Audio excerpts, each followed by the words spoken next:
Pat Battle's right in the middle of it. Pat, give us a sense of what you're seeing.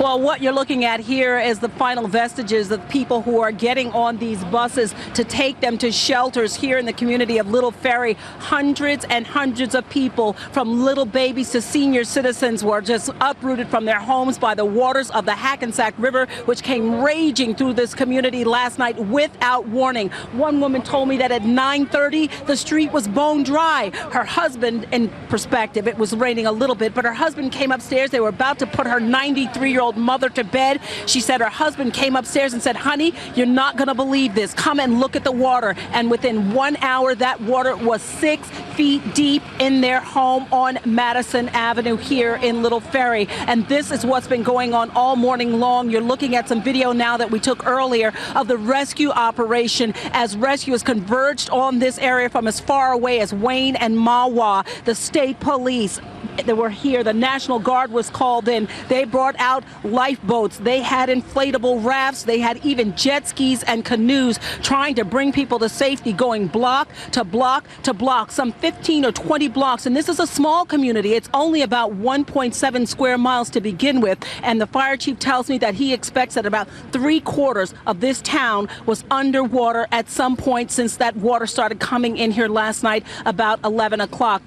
Jimmy, I'm going to move you out of the road because the National Guard is moving back through here. The reverse 911 system did not work because nobody had power. They didn't have phone lines. There was a system designed to help them out, but they couldn't get the help that they needed. So it wasn't until other people saw the water coming in that local officials here noticed what was happening. They started bringing in those little rafts, but they could only rescue 2 or 3 people at a time. And when I repeat, thousands of people have been brought out of this borough. It's a borough of about 10,000 residents, probably at least 2/3 of them maybe have been impacted by the water that's surging through their communities. This is what they're having to do. You see the National Guard, the state police, local authorities, the county sheriff's office, everybody taking part in this incredible rescue effort here in Little Ferry. They're taking folks, as I said, across to the Bergen County. That is the very grateful community here. That is the vocational school here on the other side of Route 46. And some folks have opted to go with relatives, so they're bringing him back here.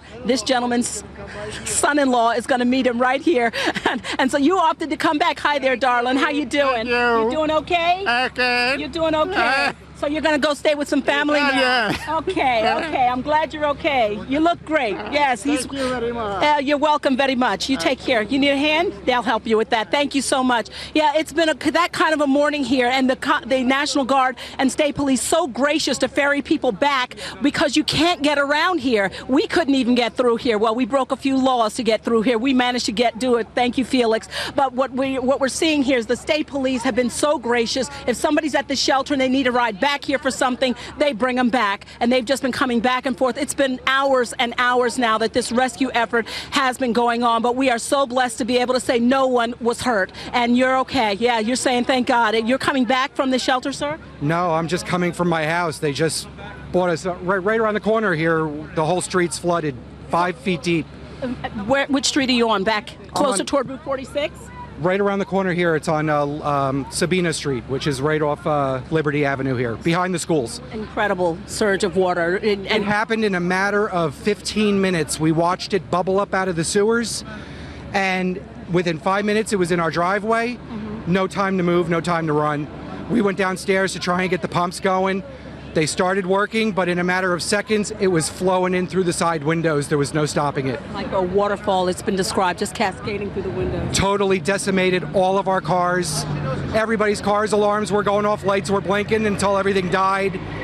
And it's up to the windshield in my car. It's gone. I'm so sorry to hear that, but look, you have you, right? Yes, that's all that matters. And I got my sister. Thank God I got her out safe.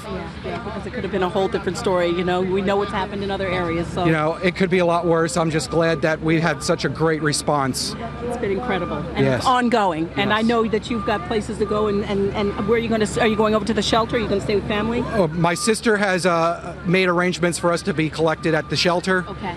And from there, I'm going to figure out what's next. Okay.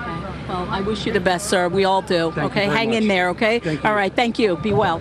Okay, take care. Wow, just one story after another, just like that. The water came up so fast, they had nowhere to run, nowhere to hide. And this is just a picture. And I can tell you, you all know that I've covered New Jersey for such a long time. Normally, the day after a storm like this, we'd be in Wayne, we'd be in Lincoln Park, we'd be in Little Falls, all those communities where the water is known to flood like this. Here, they simply were caught off guard.